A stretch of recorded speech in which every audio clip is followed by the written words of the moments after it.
At ito pa po, isa pa pong tipo ng peras. Para lang, ito yun yung parang bayabas lang talaga. Oh. Ayan. Yan. Ayan ang sinasabing talaga. Hilaw pa. Pero meron pong peras na ano, na ganito lang talaga siya. Na parang, para lang siyang bayabas talaga kapag ano, kapag kinakain. Kasi kinakakain ng ganito lang itsura. Pero hindi ko sure kung ito nga siya. Yan oh, pero mukha po siyang masarap oh. Dami niyang bunga oh, dami bunga. Yan. Naku no na.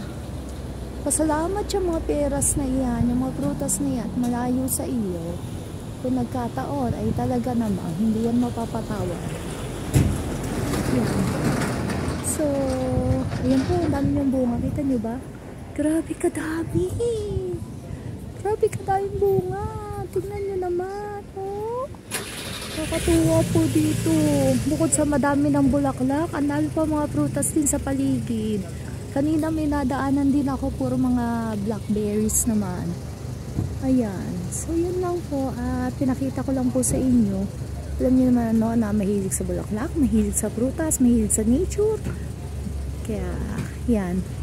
Masayang-masaya na naman ang mga mata ng Nona. So, thank you po for watching. God bless po.